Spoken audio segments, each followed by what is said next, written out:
சாணி இல்ல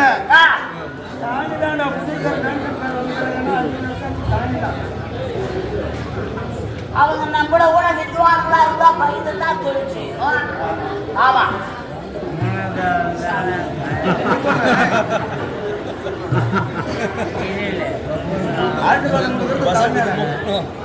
ஏதோ ஒரு மூணு சாந்து சாமி கொடுக்கணுமா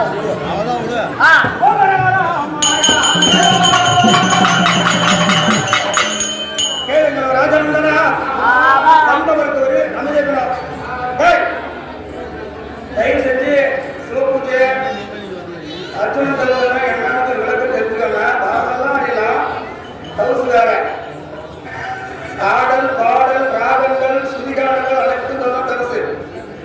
அதே மாதிரி அர்ஜுன தவசு கதையை கேட்டா மொத்த கதை கேட்ட மாதிரி யார் இந்த கதையை கேட்டா யார் சொன்னாங்கன்னு அர்ஜுன தவசு சொல்லுவாங்க. இந்த சலசலங்களுக்கு என்ன சாபம், பாரத மேடையில் வந்து தூங்கிட்டு கம்பெனி என்ன கவிஞர்கள் போறதுக்கு என்ன சாபம், இந்த மாதிரி கோயில் விசேஷத்துல வந்து பூச்சி போட்டு சண்டை போடுறவங்களுக்கு என்ன சாபம், அந்த தவுசுல வர வருஷத்துல யாராவது என்ன சாபம், யார் எப்படி இருந்தா புண்ணியது தயவு செஞ்சு மன்னிக்கலாம். அமைதியாக உலக நன்மைக்காக நடைபெறும் பக்தி திருவிழாவிலே ஆண்டவனை பார்த்தாலும் இல்லை அர்ஜுனை பார்த்தாலும் இல்லை. தயவு செய்து அமைதியாருக்கு மகாபாரத கதையை சிறப்பா கேளுங்க. கேட்டு படிவோடு கேட்டுக்கிறோம். அது கேட்டது உங்களுக்கு சாமி. சிவனு கேட்டது அமைதி. ஆமா சிவனு வந்து ரொம்ப அமைதியா இவன் யாரும் சொல்லிக்கிறேன் அந்த கேட்டுறாங்க. உங்க அமைதி பாருங்க. அவங்க தனி மனுஷனா இல்லை தூங்கி அதே சரி. ஆமா வந்தவருக்கு வரவேற்பு கொடுத்து வருக வருகையா என்று சொல்லி சொல்லக்கூடிய என் கால்களில் விழுந்து வணக்கம் செய்தாய் அல்லவா. வளர்ந்து வளர்ந்துவது உயர்ந்த குணம், வாழ்ந்துவது தெய்வகுணம். உயர்ந்த பெரியவரா இருந்தாலும் சின்ன பிள்ளையா இருந்தாலும் மரியாதை கொடுத்திருக்கிறார். வாழ்ந்த வாழ்ந்த ரெண்டு பிள்ளைகளோடு வாழ்ந்த உயிரோடு இருக்கிற வரையிலே உயிருள்ள வரையிலும் வாழ்ந்த உன்னுடைய கலைப்புகள் எல்லாரும் பணத்தை கொடுத்த முன்னாடி காணப்படுறாங்க. ஏதோ என் சொந்த பணம் கும்பிட்டு காட்சி கொடுக்குறாங்க. இப்ப மறுபடியும் கூட ஆசீர்வாதம் பண்ணிக்கலாம். ஓம் நமச்சிவாய கேளுங்கள் ராஜனந்தனா. இருந்தபோது வாழ்ந்தவருடைய கைப்புகளை வாழ்த்து செய்திருக்கிறேனே. நான் யார் எதற்காக வர வேண்டும் என்று சொல்ல லீலைகள் சொல்ல வேண்டும்.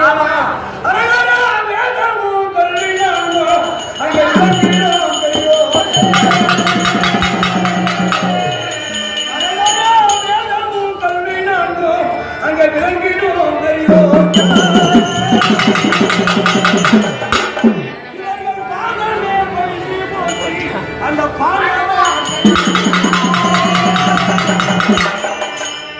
அந்த இவர்கள் பாதமே படித்து போட்டு அந்த பாண்டவ கதை பஞ்சவ கதையோடும் நெஞ்சாரே உரைக்கும் அந்த பஞ்சவ கதையாவும் என் நெஞ்சாரே உரைக்கும்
கருவிலே இருக்கிறவனே கதையை கேட்டான். ஆமா யாருன்னா சொல்லுங்க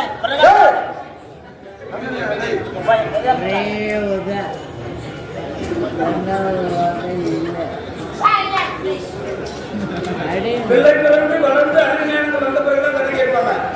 ஆனா கருவிலே கதையை கேட்டவன் ஒருத்தன். யாரவ அவன்தான் பிரகல்நாதன். பக்த பிரகலாதன்.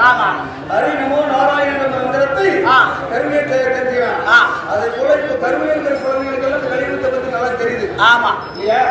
பாட புத்தகத்திலேயே போட்டா இப்ப எல்லா தமிழ் பாட புத்தகத்திலையும் புராண கதையை ஒரு சப்ஜெக்ட் கொடுக்கணும், ஒரு பகுதி கொடுக்கணும், எல்லா புத்தகத்தையும் கொடுத்துட்டான். அப்ப மகாபாரத கதை தெரியாது இருக்குமா? எல்லாருக்கும் தெரியும். வேதங்கள் என்று சொல்லக்கூடிய வேதம் அறிந்தே மகாபாரதம், சிவபுராணம், கண்டபுராணம், ராமாயணம் என்று சொல்லக்கூடிய 4 வேதத்தை இருந்த பெரியவருடைய பாதத்தை தொட்டு கும்பிட்டு இந்த பாண்டவர் கதை என்று சொல்லக்கூடிய பாண்டவர் கதையாகப்பட்டது நான் வரிகளா சொல்லிக் கொண்டு வருகிற போது பாண்டவர் கதையாக வருது என்றால் ஒழிக்கும் வேளையிலே அது நெஞ்சார எந்த ஒரு குறையும் இல்லாமல் கத்திரிகிற வித்தையை வந்து மறைச்சாம ஒழிச்சிருவா செய்யறான். கத்திரிகிறத வந்து வெளிப்படி காட்டிட்டு போயிரு. சொல்லுவார் கற்ற வித்தைக்கு குறையாத நீ செய்தான் எத்த தாய் சனத்திரை பாலை குடித்து அந்த தாய்க்கே பங்கம் செய்வதை போலலாம். உண்மைதான். கிருஷ்ணகிரி மாவட்டத்தில் பெருந்தலையா வாழ்ந்து 4ஆம் எடுத்து அவர் சொல்லுங்க, மற்ற எல்லா வாத்தியர்களும் சொல்லுவாங்க. கற்ற வித்தையை மடக்கி வைத்து ஒழித்து வச்சு சொல்லி கொடுத்து செட்டுக்கு யாருக்குன்னு பயன்படுமா? கட்டத்தையும் மேடையில் காட்டிட்டு போயிருந்தோம். நம்ம கொண்டாடி நஷ்டம் நடக்கிறோம் இல்லையா? இந்த வந்தவர் கதையாகப்பட்டது என் நெஞ்சார கலை இல்லாமல் சொல்லும் நிலையிலே ஆணைக்கு அடிசைக்கும் அல்லவா கட்டது கையளவு அல்லாத உலகளவு உட்க தலைமைகளும் ஓதிக்கொண்டிருக்கிறவரா ஆணவம் வேண்டாம் என்று சொல்ல அவையார் சொல்லிக்கிறாங்க. ஆணவம் பேசாமல் மகாபாரத கதையை சொல்லிக் கொண்டு வருகிறேன். ஆனால் மகாபாரத கதையை சொல்ல வேண்டுகிறீர்களா? இந்த உலகம் என்று சொல்லக்கூடிய இந்த உலகமாகப்பட்டது எப்படி உண்டானது என்று பார்த்தது யானா?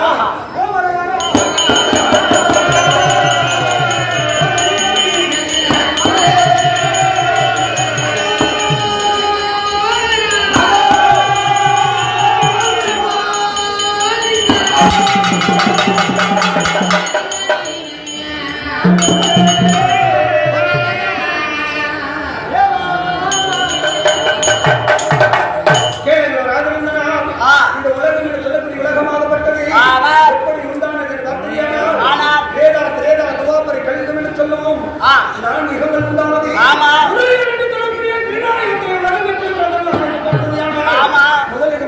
முதலிடத்திலே இந்த உலகம் கடல்மயமா இருந்ததா? கடல் என்றால் சமுதிரம் நீர்மயமா இருந்தது.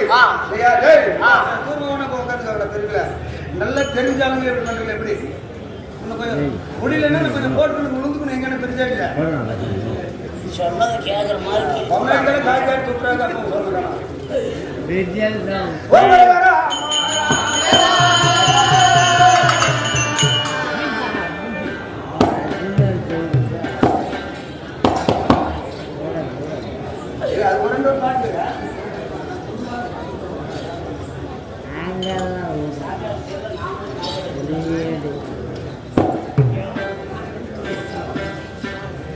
கடல்மய என்ற உலகமாகப்பட்டது எப்படி இது மண்மயமானது? முதலிடம் சொல்லுடைய கிரேதாயத்திலே ஓம் ஓம் ஓம் என்று ஒளி எழுந்து அதிலே ஓங்கார நாதம் பட்டு சூரியதாவது அந்த கம்பாத கடலுக்குள்ளாக ஓம் என்று ஒளி எழுந்து ஓங்கார நாதம் பட்டு ஒரு கம்பமாகவே